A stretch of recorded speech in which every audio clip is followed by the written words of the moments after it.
I'm Bob Pearson. I make Pearson Surfboards up in Santa Cruz, California. How'd you bet? I've made well over 100,000 boards. About 5 years ago, I calculated it was over 100,000 5 years ago. We do everything: shortboards, longboards, eggs, hybrids, stand-ups, guns. We do everything. Here we brought in the redwood boards. I've always wanted to ride one of the old redwood boards that the Hawaiians used to ride. The Olos, the Elias, the Pipos. I've never rode those. At the Bishop Museum, they have them. They don't let you ride them. So I made replicas of the Three Princess boards that they rode in 1885. Chief Pocky's board in 1830. Princess Kailani's board, 1885. Duke Wanamoko's board, 1910. I made replicas of all these boards. And we all go ride them.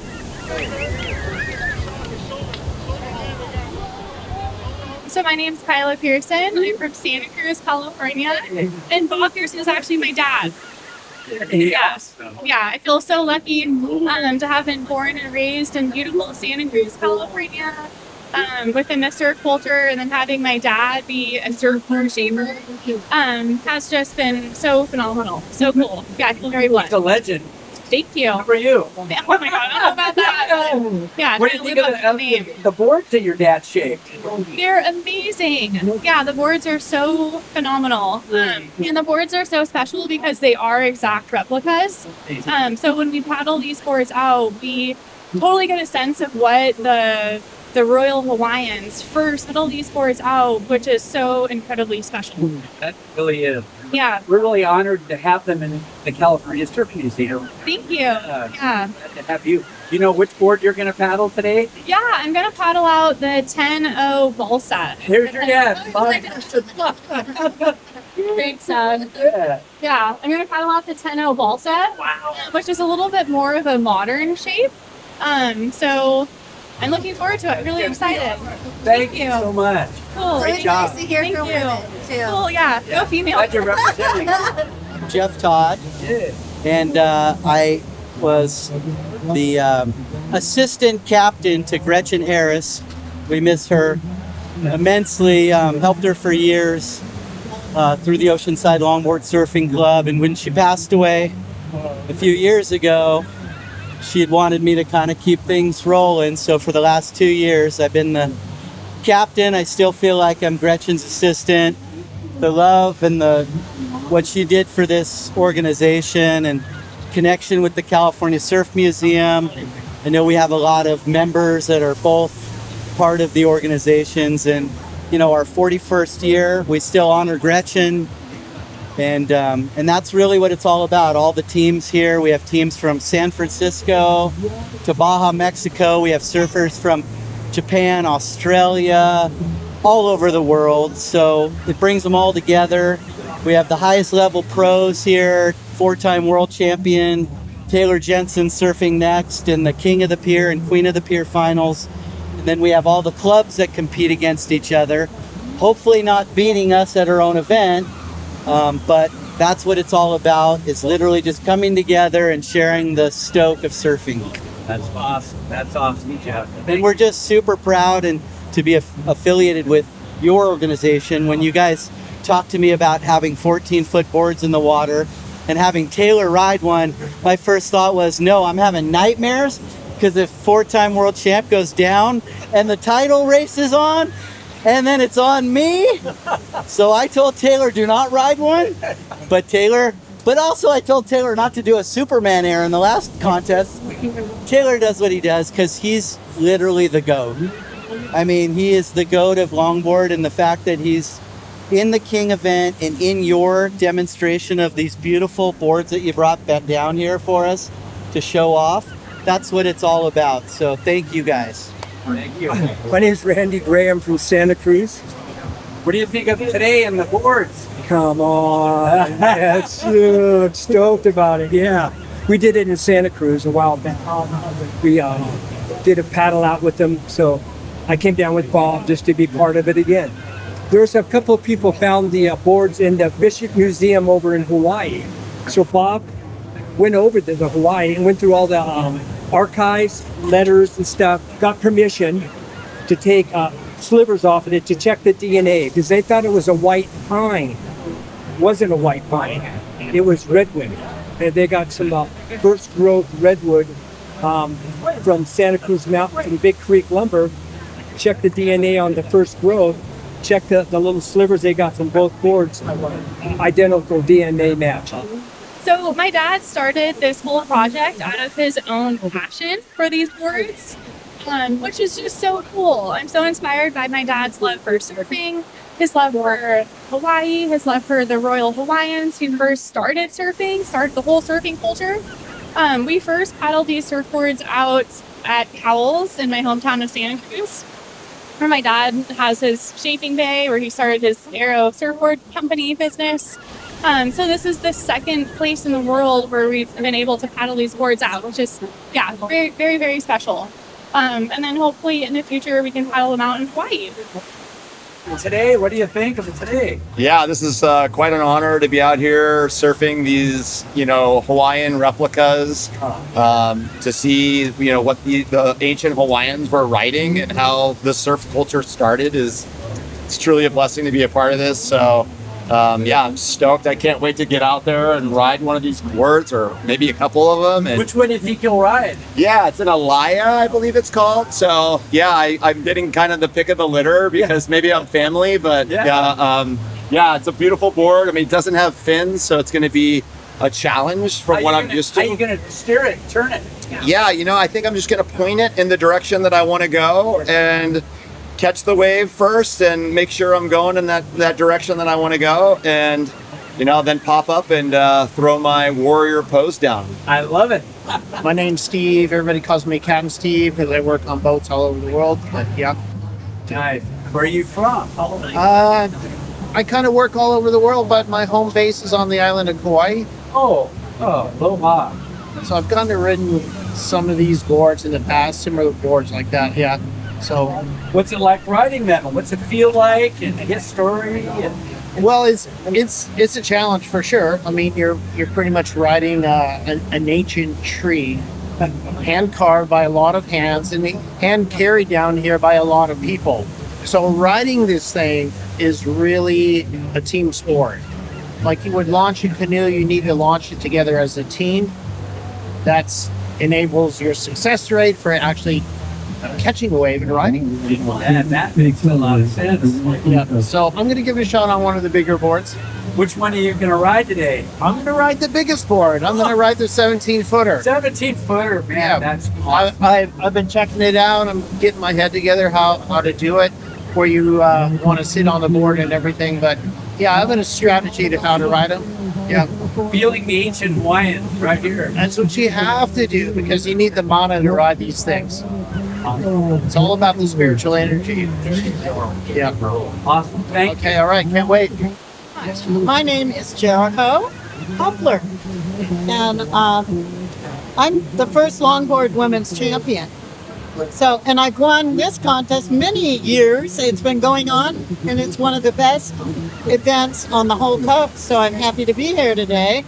And I guess some of us are going to attempt riding these beautiful replica wooden boards. They have you down for the 11-foot, 11-inch Olo. Whatever. I mean, we've ridden everything all these years. Longboards, shortboards, guns, and big waves, everything. So we'll just see. What do you think of these boards? They're awesome. Bob gave me the nod a night or two ago, and he goes, "Did you want to ride one of the Prince boards?" And I'm like, "How can I say no?" So I'm like, "Yeah." And then he didn't do a great job of selling it. He goes, "All right, I'm giving you a 10-foot board. It doesn't paddle, it doesn't float, it doesn't have any fins, but you're gonna have a blast." And I'm like, "Great, I think." Well, In the history? I'll tell you, this is a really special treat for us because, we've been here 41 years. And I was the president for the last 13 years. Surfed when I was a kid. 13 years ago, I said, you know what? I'm tired of being vice president. I'm going to run this thing for a little while. So I did it. But last year, I let Caitlin Mickelson take over. I let her. We voted her in. And I said, you guys take the diapers off, and I'm going to let you guys run the contest. But they've been doing a fine job. But back to the Surf Museum. We appreciate you guys always partnering with us because a lot of our old secretaries and old members are a part of your board right now, and we really appreciate it. We're real tight in Oceanside. We kind of come and go, and I might even come join you guys pretty soon. I would like that. But back to what's happening. The Bob Pearson replica Bishop Museum pieces of the old wooden Hawaiian boards are absolutely fabulous. I looked at them the other day when I was picking up some of the literature and the posters, and we have them right here, and everybody's absolutely just loving them right now.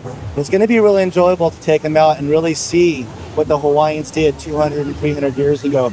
I already told Gary I'm riding the DUKE, the Duke board, okay? Yeah. I'm not sure I want to get on the 16-foot. That thing is that big and long. Oh my gosh, it's so crazy. But it really shows how hard it was for those guys to do it, and that's why the royalty did it, I'm sure, you know? They were the bulls back then. So we appreciate you guys partnering with us. We hope that it showcases the Surf Museum, the California Surf Museum, and we're looking forward to it. And there's going to be some good footage later on. So be nice to me when I'm going head over TCAT along the Duke board. Thanks for being here, you guys. Yeah, thank you. Pretty fun, and just to be part of it, kind of hang out with Bob is cool. I dig it. It's a lot of fun. Patrick, hey, where are you from? Santa Cruz, California. Nice. Yeah. Pearson Arrow. Pearson Arrow. All right, man. What do you think of the boards? Beautiful, super cool opportunity to get to just paddle out and try and ride them. Have you ridden one of these before? Never. It's the first time. First time, yeah.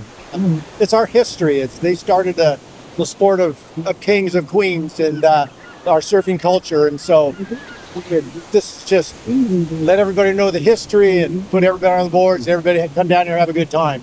We got a bunch of friends riding these, and I think we're going to be laughing and hooting and hollering. And that the bottom line is, if we get out there and surfboard swim, it's all a success.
What do you think of the history of these things? It's awesome. I've been following it for a while, so to have the opportunity to try, I think everybody who looks at them that surfs wants to, thinks about what it would be like. And so that at this point, I'm super curious, you know, a little worried, but excited, you know, like just to feel it. Could you ride one of these at Mavericks? That's where you come from. I'm sure you could catch a wave on it. You know, we were talking about it last night. What did we think they might have done on these, and what had been ridden? And you know, my sort of gut feeling is that we don't really have an appreciation for how good some of those guys were. I know these boards were just made by kids on a trip, so it wasn't like the master shaper in Hawaii made them. But I wouldn't be surprised. You know, they were coming in and out of harbors and areas that had big swells, and that maybe they did catch some pretty big waves on these. Was this like 1885 or So something? just in whatever the prehistory of it is, you know, the chances are pretty good that someone at some point was like, oh, I wonder if I could catch that wave, which is sort of what big waves is all about, and trying to, where can you go? And I can't imagine they didn't, you know, push it a little bit, and that these kind of boards will catch a wave, you know, a big wave. So, you know, one of the things we figured out later was that if you made it too light, you can't catch a big wave because it doesn't carry its own speed. So once technology caught up with the ability to make them lighter, it's like throwing a balloon. It doesn't work.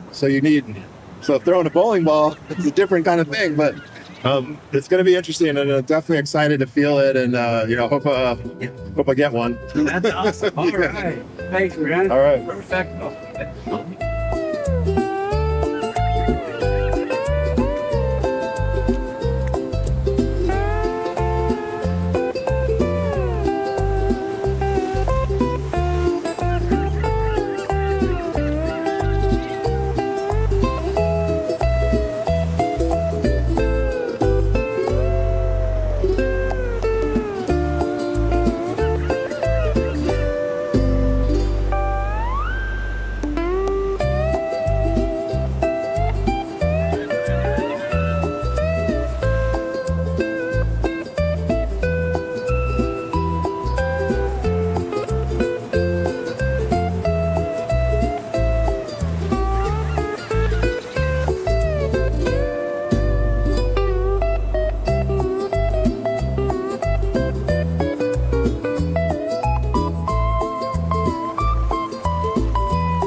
But the idea that they rode these back in the late 1800s, now that we can experience it here in Oceanside, it's wonderful. Yeah. Taking care of my buddy here.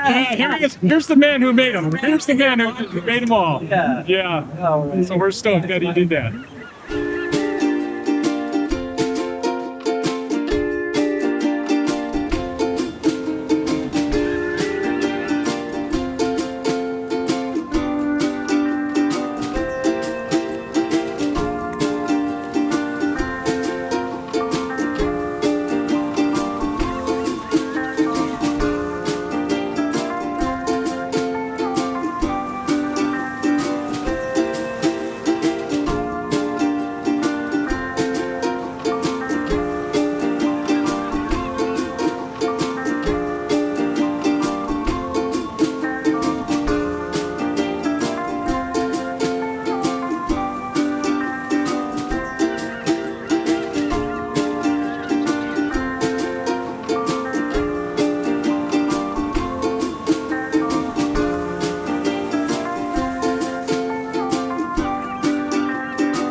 I'm Takai Inoue.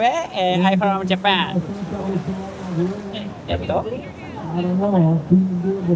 Surf on the world tour. How did you like surfing on the boards that were hundreds of years old? そうですね、とても新感覚で、すごく楽しかったですし、何よりもこの、サーフィンできたことが、もう多分僕の人生の中でも本当にスペシャルな思い出経験になったと思います。It was a great fun, of course, because modern surfboard and 105 years ago surfboard is very different, and it is so precious and a rare chance for me to ride on this board. So I'm very grateful to have such a chance. So crazy, yeah. Thank you. Thank you very much. Thank you. Thank you very much. It's a pleasure to have you all here. Thank you very much. Good luck. Thank you. Arigato. Thank you so much. Thank you.